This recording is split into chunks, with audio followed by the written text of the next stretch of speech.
السلام علیکم ورحمۃ اللہ وبرکاتہ مولانا، آج بابری مسجد اور رام مندر کے تعلق سے جو فیصلہ آیا ہے اس کے تعلق سے امن و شانتی تو الحمدللہ برقرار ہے، لیکن مسلمانوں میں بعض ایسے لیڈران ہیں جو یہ میسج دینے کی کوشش کر رہے ہیں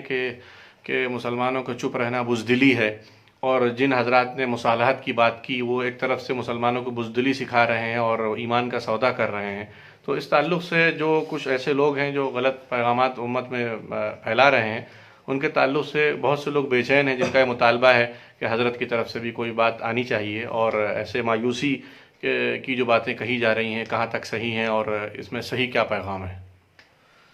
بسم اللہ والصلاة والسلام علی رسول اللہ۔ مسلمانوں میں سب سے زیادہ ضرورت اس کی ہے کہ دین اسلام کا فہم پیدا کیا جائے، ایمان کا صحیح تعارف کرایا جائے، قرآن و سنت سے واقف کرایا جائے، مسلمانوں کو یہ بتایا جائے کہ مکی دور میں کیا ہوا، مدنی دور میں کیا ہوا، مسلمانوں پر ایک امت کی حیثیت سے فرائض کیا عائد ہوتے ہیں، مسلمانوں کو یہ بتایا جائے کہ انبیاء کرام نے ہمیشہ اپنی قوموں کو مخاطب کیا، اور ان کا جو خطاب تھا وہ بنیادی طور پر اللہ کی وحدانیت سے متعارف کرانے کے لیے اور اس بات کی دعوت کے لیے کہ لوگ موحد بنیں، شرک کے قریب نہ پھٹکیں، اور اسی طرح پیغمبروں نے اپنا تعارف کرایا کہ وہ اللہ کے قاصد ہیں، وہ اللہ کا پیام لے کر آئیں، اور انسانوں میں سے ہر فرد کے لیے، ہر قبیلے، ہر خاندان کے لیے ان کا پیام ہے۔ یہ بات تمام انبیاء کرام نے اپنی قوموں سے کہی، اور آخری نبی حضرت محمد مصطفیٰ صلی اللہ علیہ وسلم پوری دنیا انسانیت کے لیے بلکہ جن و انس کے لیے پیغمبر تھے اور پیغمبر ہیں، اور تا قیامت پیغمبر رہیں گے۔ معاشر میں بھی آپ کی یہی حیثیت ہوگی جو نمایاں ہو کر سامنے آئے گی۔ تو مسلمانوں کی جو ذمہ داری ہے وہ ان کو یاد کرانی چاہیے کہ کنتم خیر امت اخرجت للناس، تم بہترین امت ہو، پوری انسانیت کے لیے تم کو برپا کیا گیا ہے۔ تأمرون بالمعروف وتنہون عن المنکر، تمہارا کام یہ ہے کہ بھلائی کی تلقین کرو، برائیوں سے روکو، یہ اس امت کا کام ہے، اور یہ کام صرف مسجدوں میں محدود نہیں ہے، مدرسوں میں محدود نہیں ہے، مسلمانوں کے اندر محدود نہیں ہے، تمام انسانوں کے لیے ہے۔ ظاہر ہے کہ ہمارے ملک میں بہت بڑی تعداد ہندوؤں کی ہے، پھر بدھسٹوں کی ہے، جینیوں کی ہے، سکھوں کی ہے،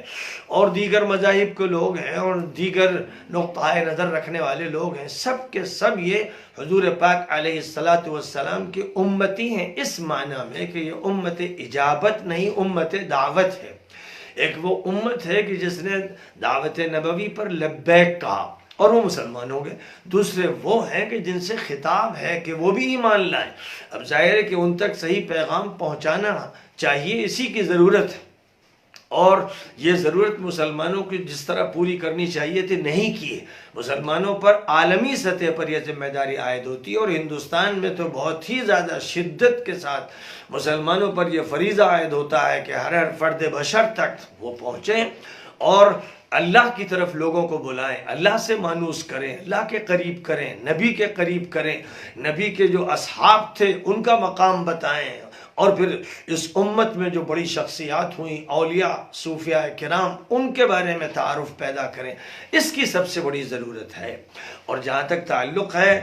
جگہ کی، عمارت کی، بلڈنگ کی، اس کی جو حیثیت ہے وہ شرعی اعتبار سے اور فقہی اعتبار سے کس جگہ، کہاں، کس درجے کی ہے، اس سے بھی واقف کرانا ضروری ہے۔ جہاں تک تعلق ہے بابری مسجد کا،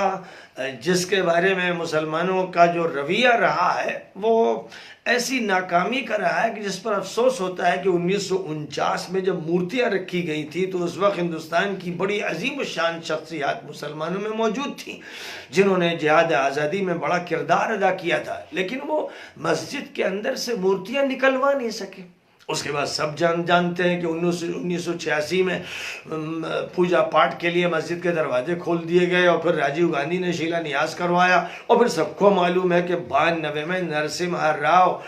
مرکز کے ذمہ دار تھے، وہ اس ملک کے وزیر اعظم تھے، ان کے مشورے سے، ان کی نگرانی کے ساتھ ساتھ مسجد کو ڈھایا گیا،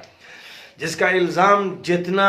دوسروں پر وہ لگاتے ہیں اس سے بہت زیادہ کانگریس پر یہ الزام ہے تو سارے واقعات پیش آئے، مسجد ڈھا دی گئی، تو مسجد سے مورتیاں نکال نہیں سکے، جب مندر کا شیلا نیاس ہوا تو اسے رکوا نہیں سکے، اور جب مندر ڈھانے کا وقت آیا تو اسے بچا نہیں سکے۔ اب اسی جگہ پر جو لوگ مسجد بنانے پر اصرار کر رہے تھے، اس کا مطلب یہ ہے کہ وہ تاریخ سے سبق نہیں لیتے، عبرتوں سے سبق نہیں لیتے، آنکھیں بند کر کے رکھتے ہیں، واقعات سے لڑنا چاہتے ہیں۔ جو صحیح حل تھا اور جس حل کو ہم لوگوں نے پیش کیا، حضرت مولانا علی میاں صاحب رحمۃ اللہ علیہ نے جب مسجد شہید نہیں ہوئی تھی تو حل یوں پیش کیا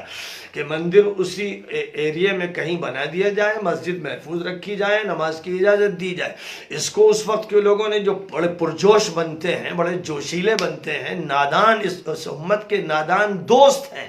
انہوں نے مولانا کو کام نہیں کرنے دیا۔ اور اب 1 سال سے میں یہ کہہ رہا تھا کہ مسجد کو شفٹ کر سکتے ہیں، اور اس سلسلے میں حضرت عمر رضی اللہ تعالیٰ عنہ کے حوالے دیتا رہا، تھک گیا کہہ کر کہ حضرت عمر امیر المؤمنین تھے، وہ خلیفۃ المسلمین تھے، حضور پاک علیہ السلام کے وزیر تھے، ساتھی تھے، علم اور معرفت میں سب سے بلند مقام رکھتے تھے۔ انہوں نے جب یہ کیا کہ کوفہ کی ایک مسجد کو منتقل کر دیا، جس کا مطلب یہ ہوا کہ جہاں مسجد ہو گئی تا قیامت مسجد نہیں رہتی ہے۔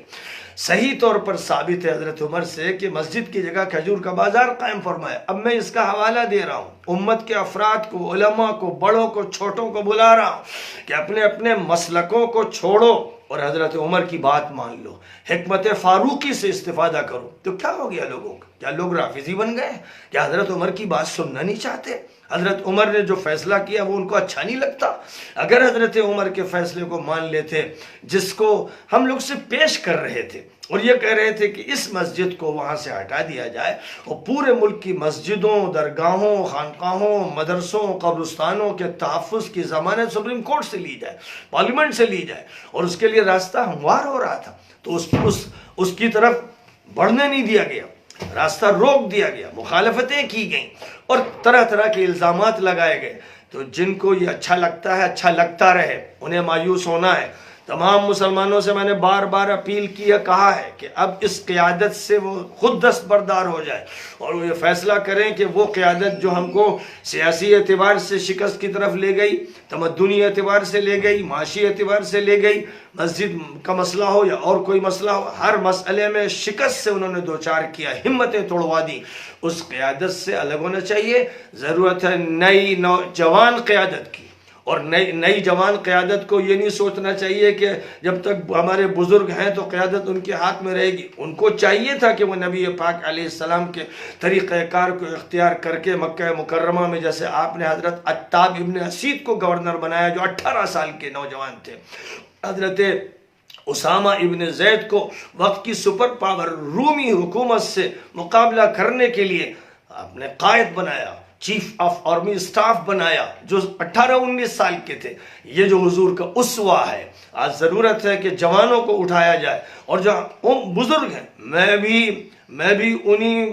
بوڑھوں میں شمار ہوتا ہوں کہ اب جو قیادت کی پوزیشن میں نہیں، اس لیے میں جوانوں سے کہتا ہوں کہ انتظار مت کرو، آپس میں سر جوڑ کے بیٹھو، خود اپنی قیادت تیار کرو، ملک کو ایک نئے رخ پر لے کے چلو اور داعیانہ کردار ادا کرو، پیغمبرانہ کردار ادا کرو۔ جو مایوسی پھیلا رہے ہیں اور ادھر ادھر کی باتیں کر رہے ہیں، جو کل تک یہ کہتے تھے سیاسی آقا انہوں نے بنا رکھا تھا لادینی پارٹیوں کو، سیکولر جو کہلاتی ہیں، اور عدالتی آقا بنا رکھا تھا انہوں نے ہائی کورٹ اور سپریم کورٹ کو، پوری امت سے کہتے تھے جو فیصلہ آ جائے گا ہمیں منظور ہے،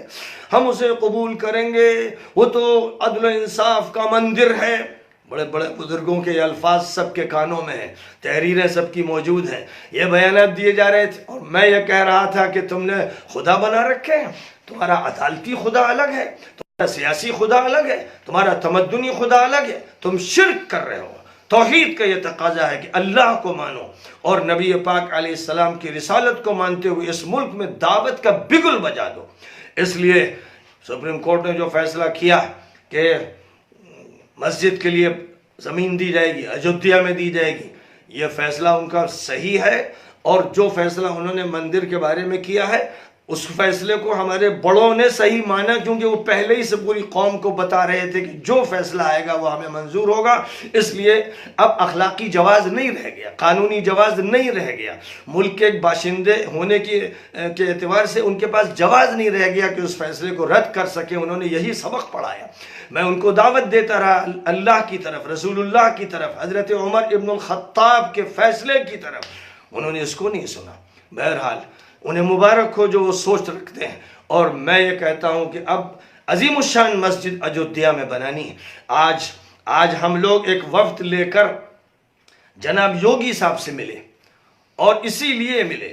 کہ جس زمین کے بارے میں بات کہی ہے سپریم کورٹ نے، وہ زمین مہیا کی جائے، مسلم آبادی میں مہیا کی جائے، جہاں عظیم الشان مسجد قائم کی جائے، جہاں ایک اسلامک یونیورسٹی بنائی جائے، جہاں کے ذریعے سے ہم پورے ملک کو نہیں پوری دنیا کو پیغام دیں. اور اجودھیا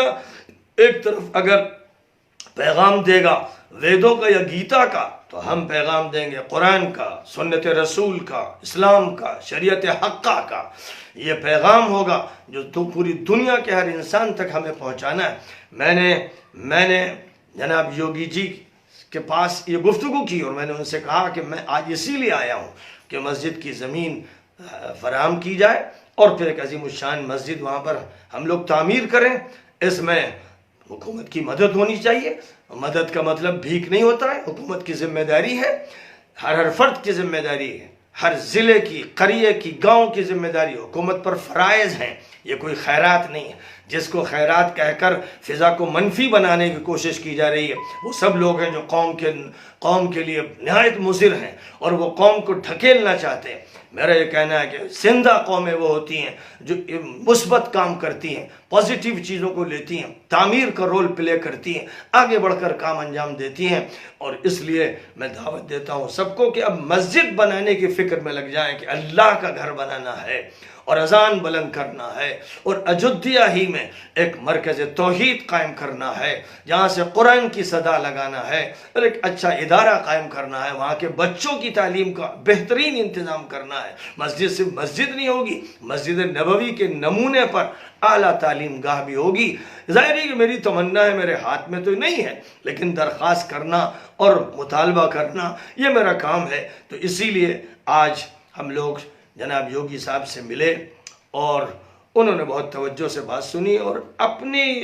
بات بھی بہت اچھے انداز سے انہوں نے پیش کی کہ ہمارے نزدیک انسانیت ہے، عدل ہے، انصاف ہے، برابری ہے، اور ہم فرقہ واریت کو قبول کرنے کے لیے تیار نہیں ہیں. اور ہم لوگوں نے سخت ہدایات دی تھی کہ 9 تاریخ کو جب فیصلہ آئے گا تو کہیں پر بھی کوئی ہنگامہ نہیں ہونا چاہیے. یہاں پولیس کو، انتظامیہ کو کڑی ہدایت دی تھی، اور پھر یہ کہا تھا کہ 12 وفات کے جلوس نکلیں گے، کہیں پر کوئی بات نہ ہو، کسی کو خراش نہ آئے. ہم نے یہ کہا تھا کہ اگر ایسا کچھ ہوا تو پولیس اور انتظامیہ سے ہم پوچھیں گے. تو اس اعتبار سے ظاہر ہے کہ انہوں نے اپنی بات کہی اور ہم نے اپنی بات ان کے سامنے رکھی، اور بہت اچھی فضا میں یہ بات ہوئی ہے. میں سمجھتا ہوں کہ تعمیری نقطہ نظر سے سوچنا چاہیے، انبیائی سوچ کے ساتھ آگے بڑھنا چاہیے، اور بے ہمتی پیدا کرنا، مایوس کرنا، یہ ان لوگوں کا کام ہے جن کے اندر کفر ہے. انہ لا ییأس من روح اللہ الا القوم الکافرون. اللہ کی رحمت سے وہ لوگ مایوس ہوتے ہیں جن کے اندر کفر ہوتا ہے. الحمدللہ حالات کتنی خطرناک کیوں نہ ہو، مکی دور ہو یا مدنی دور ہو، ہمارا کام ہے اللہ کی بات کرنا، ہمارا کام ہے رسول اللہ کی بات کرنا، ہمارا کام ہے خلفائے راشدین کے تذکرے اور چرچے کرنا، ہمارا کام ہے اہل بیت کا تذکرہ کرنا. اور اب ہم اس وقت مطالبہ قوت کے ساتھ پہلے بھی کرتے رہے اور پھر کر رہے ہیں کہ حضرت عمر رضی اللہ تعالیٰ عنہ کی مثال اور ان کا عمل، اور انہوں نے کوفہ کی مسجد کے سلسلے میں جو کچھ رویہ اختیار کیا، وہ ایک سامنے ہمارے ایک حقیقت ہے. ہمیں چاہیے کہ اپنے مسلکوں کے گھروندوں میں مت رہیں اور نبی کی بارگاہ میں حاضر ہو جائیں اور صحابہ کرام سے فائدہ اٹھائیں. ان کے جو اچھے فیصلے ہیں، بالخصوص خلفائے راشدین کے، ان فیصلوں سے ہم لوگ مدد حاصل کریں. اللہ تعالیٰ. ایک سوال اور حضرت کہ بار بار یہ بات بھی آ رہی ہے کہ نوجوان کس طرح اکٹھا ہوں اور قیادت کے لیے کون سا لاہ عمل تیار کریں